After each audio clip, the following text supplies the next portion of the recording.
I want to start this video by telling you something that shocked me the first time that I heard it. How vivid your memories are is not an indicator of how accurate that memory is, which is to say, the clarity with which you remember something is not an indicator of your memory being a good representation of what actually happened. And in fact, if you have a lot of strong emotions associated with a memory, that's a very good indicator that that memory is especially inaccurate. And I think this is the most important thing to remember when thinking about sexual assault allegations and rape allegations. Today I'm going to be talking about the Me Too movement that has been happening over the last 6 months or so, maybe even a year. But I want to focus on the Brett Kavanaugh allegations and the hearing that you may have watched as I did a few days ago. I want to start with #MeToo, sometimes just called Me Too, which was, as you know, the many stories that came out of sexual assault, sexual harassment and rape that were widely shared on social media. Many women and men came forward telling stories of things that happened to them, or sometimes not even sharing a story and just sharing the #MeToo as on its own as an indicator that they had been through some sort of experience but didn't actually go into what that was. It seems important to me to make a distinction between two very different types of Me Too story or Me Too allegation. The first type of story, which I believe was the most popular type, the most widely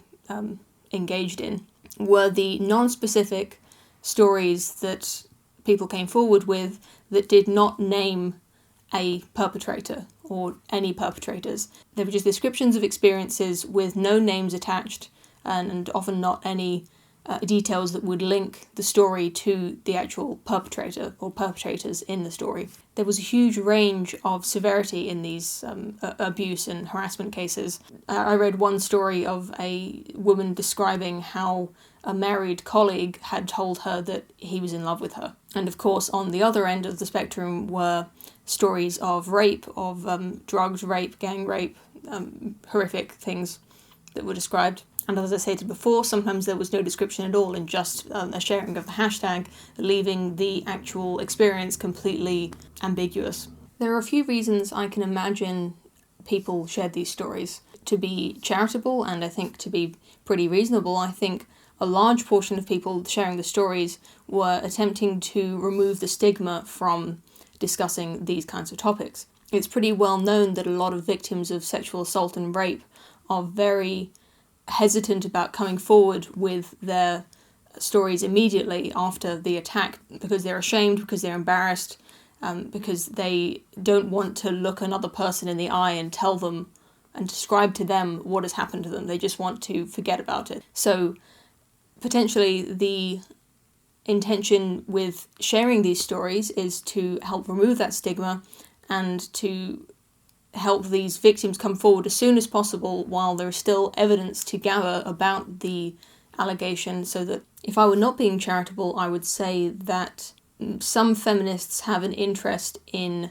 making women appear to be victims and to make men appear to be aggressors, giving people the idea that there are many, many men who are perverts, who are rapists. Personally, I am a little bit hesitant to be supportive of anything that paints either women or any other group to be victims or to be innocent victims in general. Of course, there are many women who have been victims of sexual assault, and there have been many men who have been victims of sexual assault and harassment. But to make generalizations about victim groups and oppressive groups, I think, is a very dangerous narrative to get involved in. I don't know what the intention of these people who are sharing their experiences online is, and it's pretty hard to tell. I'm also worried about these very minor incidents being categorized as sexual harassment or sexual assault. You might have seen the viral video where the man says that his name is Humongous. Humongous what? Humongous what? This person just spoke to me in a sexually harassing way. I did not. Yeah, he did. And while I think that's an extremely fringe case, it does go to show that there are people out there who consider extremely minor incidents to be sexual harassment or even sexual assault or rape. There's been a concept creep in recent years of including more and more behaviours into the umbrella of sexual harassment and sexual assault. And I do believe that is going to have negative consequences, and it already has had negative consequences already. I could go into more detail about that, but I want to get on to that second class of accusation that I was just talking about, which is the specific accusation against a named perpetrator with the intention of bringing justice against that person. I think the biggest problem with this is that it publishes accusations before they've been proved.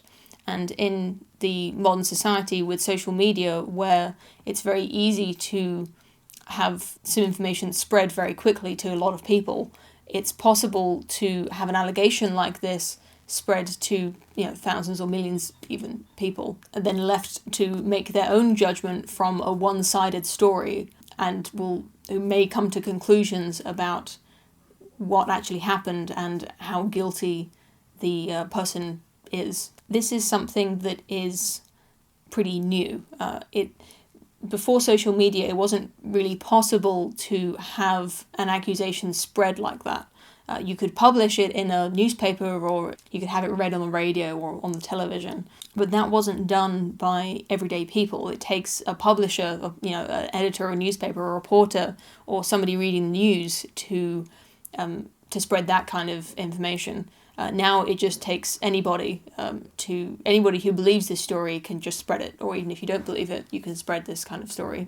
There's nothing stopping you, and I'm not saying whether that's good or bad, but it's definitely bad if you've been accused of a sexual crime or any kind of crime. To convict someone of a crime and put them in jail, they need to go through a process in the legal system, but all of that is completely subverted in the public eye, who will often just make judgments based on who they believe on face value. And although they can't put people in prison, they can choose to treat that person in a certain way, either by firing them or choosing not to hire them. And you could even have businesses refusing to serve this person just because of an allegation. Even if later the courts find that there's not enough evidence to convict, or even if they're proved innocent, it's often too late at that point. They've already been shunned by society. They've been publicly humiliated and shamed. And maybe you think that's okay because you think, well, why would anybody ever lie about an accusation like that? You hear a lot of people these days saying that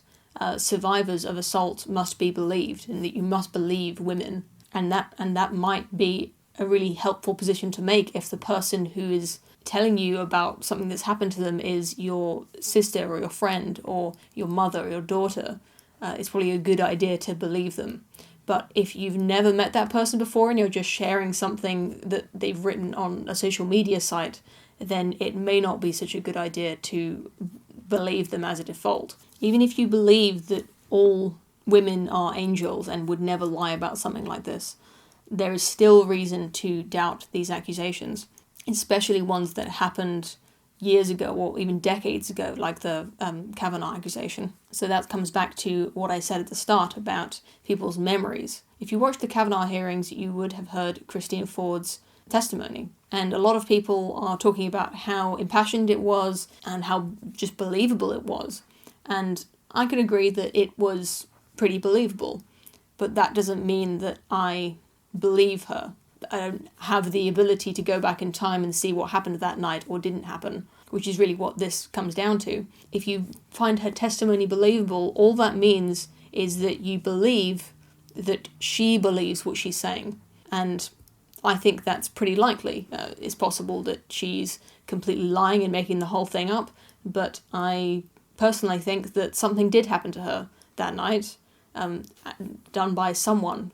Possibly Kavenaugh, possibly not. Possibly it happened as she described, but I think it's incredibly unlikely since memories are so unreliable, especially emotional memories. Something else that happens with testimonies like this is that the more the person is asked to repeat the story, the more changes start happening to it. They are changing the memories in their head as they're telling the story, and the story starts to change on each iteration. in a case like this, where I think Ford is being pressured to make the worst accusation that she can, I think it's likely that what happened to her was probably awful, but not as bad as she's saying.